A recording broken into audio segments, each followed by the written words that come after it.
নমস্কার, কেমন আছেন সবাই? আজকে আবার একটা নতুন ভিডিও নিয়ে আসছি।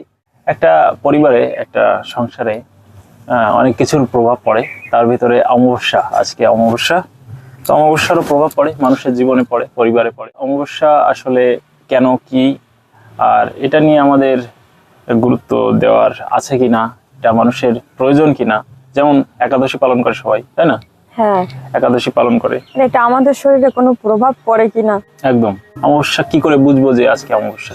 প্রথমে তো বোঝা যায় যে রাতে অন্ধকার থাকে, চাঁদ একদমই দেখা যায় না আজকের দিনে।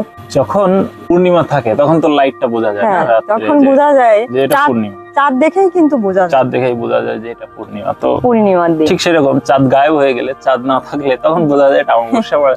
রাতটা অন্ধকার হয়ে যায়, আস্তে আস্তে অন্ধকারের প্রভাবটা বেশি হয়। সাথে সাথে আরেকটা জিনিস হয়, সেটা হচ্ছে মানুষের ভেতরে একটা রেসপন্স আসে। কেমন? গা হাত পা ভারী ভারী হয়ে যায়, মনটা ভারী হয়ে যায়, টেনশন অনেক লাগে, যদি কারো যদি কোনো পুরনো ব্যথা থাকে শরীরে, সেগুলো বোঝা যায়, বোঝা যায়, এই দিনে শরীরে বোঝা যায়। রেসপন্স করে। আরো শরীরের ব্যথার সাথে মনে ব্যথাও রেসপন্স করে। মানুষের অনেক পুরনো স্মৃতিও মনে পড়ে যায় এই দিনে, মনটা খারাপ লাগে। তো আমরা আসলে কি করছি যে এটা নিয়ে আমরা সবসময় তো আমরা এই বিষয় নিয়ে জানি বা আমরা এটা নিয়ে চর্চা করি। তো যারা করে না তাদের জন্য আজকের এই ভিডিওটা, তাই না? হ্যাঁ, যারা ব্যস্ত থাকে কাজকর্মের ভিতর, তারা বুঝতে পারে না আসলে কি হচ্ছে, কেন হচ্ছে।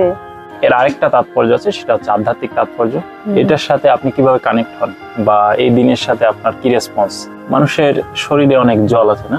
জল কত? হ্যাঁ, 70% 70-72% জল আছে। 4 ভাগ ভাগ করলে তার 3 ভাগই মোটামুটি জল। জল। সেই জলের বেশি অংশ মস্তিষ্কে থাকে, আর মস্তিষ্ক Brain। মানুষের সেন্টার, ব্রেন, সেখান দিয়ে কাজকর্ম হয়, তাই না? হুম। তো সমুদ্রে যেমন জল থাকে, সমুদ্রের জল যেমন ফেপে ওঠে এই অমাবস্যার দিনে, তেমন মানুষের ভেতরে যে যে জল বা তরল বা আচ্ছা, বুদ্ধি। তুমি কি জানো এই অন্ধকারটা কেন হয়? এই দিন না। চাঁদ কেন দেখা যায় না? না, এই দিনে সূর্য আর চাঁদ বা চন্দ্র একই সরল রেখায় এসে যায়, আচ্ছা, মানে যার কারণে দেখা এরকম যায়। এরকম হ্যাঁ, একটা লাইন এসে যায়, এখানে মনে করো চাঁদ আছে এখানে, হ্যাঁ, তো এক জায়গায় যদি চলে আসে তাহলে এইটার সাথে ওইটার মানে রিফ্লেকশন, প্রতিছবি দেখা যায় না। তার কারণে সূর্যের আর দেখা কারণে যায় না। চন্দ্রকে আর দেখা যায় না। এই জন্য হুম, রাতটা অন্ধকার হয়ে যায়। অন্ধকার হয়ে যায়। আবার এই তিথিটা যখন কেটে যায় তখন আবার চন্দ্রকে দেখা যায়। আবার চন্দ্রকে দেখা যায়। অমাবস্যাতে যেটা মেইনলি করতে হয় সেটা হচ্ছে নিরামিষ আহার করা। মানুষের আহার শুদ্ধ, তো শুদ্ধ মন আহার। শুদ্ধ। হ্যাঁ। মন মানসিকতা খারাপ হয়ে যায় এই দিনে, কারণ যার যে ধরনের প্রভাব বেশি থাকে, যার খুশি বেশি থাকে, তার আনন্দ লাগে, কারণ ফেঁপে ওঠে।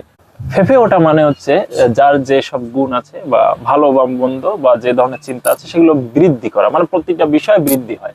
এখন আপনার ভিতরে কেমন কি আছে সেগুলো তো আপনি জানেন, তো সেটা বৃদ্ধি হয় নাকি? হ্যাঁ, তো যার ভিতর ভালো গুণ আছে সেগুলো আরো বৃদ্ধি পায়। যার ভিতর খারাপ গুণ আছে সে এই দিনে বেশি খারাপ কাজই করে। এটা হচ্ছে অমাবস্যার প্রভাব মানুষের জীবনে। হ্যাঁ, আর এটা ফ্যামিলিতে পড়ে, এই জন্যই কিন্তু আদর্শ সংসারী আপনার ফলো করা উচিত, তাই না? কারণ আমরা এখানে সংসারী টিপস আপনাকে দেব, পরিবারের সবাই মিলে যাতে ভালো থাকা যায়। যেখানে আপনার ব্যক্তিগত একটা প্রভাব পড়ছে সেখানে সামগ্রিক সমষ্টিগত একটা প্রভাব পড়ে, তাই না? হ্যাঁ, পরিবারে তো অবশ্যই পড়ে। কি করতে হবে এই দিনে, আমাদের কি করা উচিত? So the best part of this video, কি করলে এই দিনটা সবচেয়ে ভালো হয়, আপনার জীবনে সবচেয়ে শুভ কিছু নিয়ে আসে। সেক্ষেত্রে আমরা পূজা অর্চনা, অবভিয়াসলি এটা তো একটা, তাই না? ধর্মীয় দিক বিবেচনা করলে একটা পূজা অর্চনার বিষয় আসে। কিন্তু দেখবেন এক ধরনের মানুষ যারা, তারা এই তিথি নক্ষত্র অত মানে গুরুত্ব দেয় না। তো তাদের ক্ষেত্রে কি হতে পারে? অবশ্যই খারাপ হবে।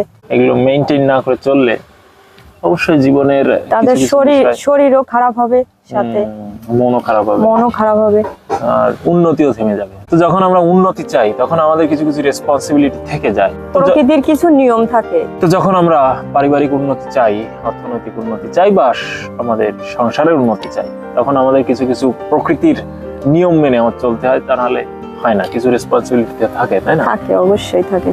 এই প্রকৃতির কিছু নিয়ম আছে, সেগুলো আমাদের পালন করাই লাগে। প্রকৃতি যেভাবে রেসপন্স করছে, যেভাবে চালাতে চাচ্ছে, আমরা যদি তার বিপরীতে যাই, হ্যাঁ, প্রকৃতির বিপরীতে গেলে আমাদের উন্নতি থেমে যাবেই, এটা এই 100%। জন্য অমাবস্যা আমাদের এত গুরুত্বপূর্ণ। অমাবস্যাতে মাছ মাংস ত্যাগ, আমিষ আহার ত্যাগ, ঝগড়া বিবাদ ত্যাগ, হ্যাঁ, আধ্যাত্মিকতার সাথে আমরা, আর যাদের জীবনে অমাবস্যা লেগেই থাকে, অর্থাৎ বিভিন্ন অন্ধকার। ধরনের সমস্যা থাকে, তাদের টেনশন করার দরকার নেই, কারণ এরপরে শুক্লপক্ষ পূর্ণিমা আসে। আর পূর্ণিমা মানে লাইট, আর শুক্লপক্ষ মানে আপনার অবশ্যই পজিটিভনেস। অমাবস্যা পজিটিভনেস, কিন্তু শুক্লপক্ষের সেই চন্দ্রের আলো আপনাকে আলোকিত করে, আপনার মন ভালো করে, উন্নতি ঘটায়। তো আপনি কি করবেন, আপনি আমাদের চ্যানেলটা ফলো করে রাখবেন, তাহলে আপনার সংসারে উন্নতি হবে। নাকি? নমস্কার। নমস্কার।